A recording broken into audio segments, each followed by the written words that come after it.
Why would a real Viking army be slaughtered in 5 minutes if they used the shield wall from the Last Kingdom?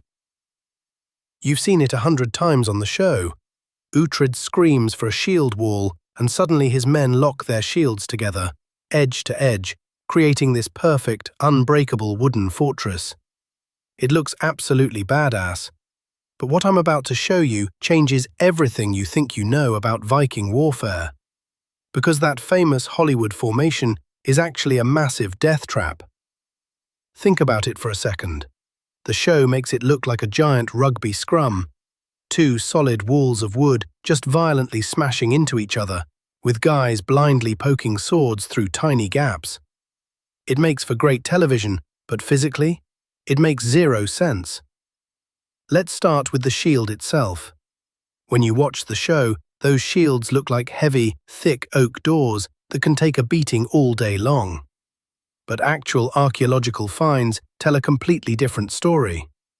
Real Viking shields were incredibly thin. We're talking sometimes less than 1/4 of an inch thick at the edges. They weren't made of heavy oak, they were made of light, flexible wood like pine or fir. And here is the secret that Hollywood completely misses. The shields weren't supposed to stop weapons like a brick wall. They were designed to break. Yeah, you heard that right. They wanted the shield to splinter. When an enemy swung a heavy axe or thrust a sword, the thin wood of the Viking shield would flex and crack, literally biting into the enemy's weapon.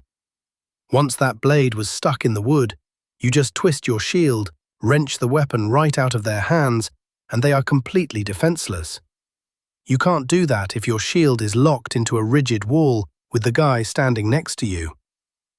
Which brings us to the biggest problem with the TV shield wall: the overlapping grip. In the show, they overlap the edges so tightly you couldn't slip a piece of paper between them. But real Viking shields had a single iron boss in the center, and you held it by a single handle directly behind that boss. Try holding a wide, round disc by the very center, and then try to lock its edges perfectly with the guy next to you while someone is actively trying to kill you. It's mechanically impossible to maintain that leverage. If an enemy hits the outer edge of your overlapping shield, it's going to spin right out of your hand. But if they didn't fight in a locked wooden wall, how did they actually survive the battlefield? What you're about to learn is far more brutal than anything they show on TV. The Old Norse word they used was Skjaldborg, which translates to shield fort. But historians now realize this wasn't a literal locked wall. It was a tactical formation. It was a loose, dynamic line of men standing close together, but with enough room to actually fight. Because here's the thing: if you are squeezed shoulder to shoulder, pressed so tight you can barely breathe, how on earth are you supposed to swing an axe? How do you throw a spear? You can't. You're just a sitting duck waiting to get stabbed in the face. Instead, a real Viking front line was a terrifying, fluid meat grinder. The men in the front weren't just passively hiding behind wood. They were actively using their shields as weapons. That heavy iron boss in the center, they'd punch you in the face with it. They'd use the rim of the shield to smash your throat or pin your weapon down. And the weapons they used weren't swords. Swords were status symbols, and honestly, pretty useless in a tight formation. The real killer was the spear. Imagine standing in that line. The noise is deafening, men are screaming, and suddenly an 8-foot ash spear comes thrusting over the top of the enemy's shields, aiming right for your throat. Or worse, aiming for your legs.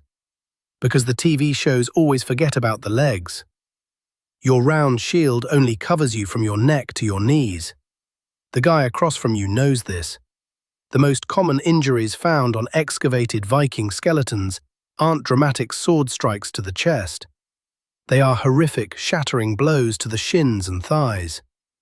You wouldn't be standing in a neat, static line holding a heavy piece of wood. You'd be stepping over the screaming bodies of your friends, slipping in mud and blood, constantly shifting your center grip shield to parry spears, while the guy behind you is resting his spear on your shoulder to stab at the enemy. It wasn't an organized pushing match where a hero gets to give an inspiring speech.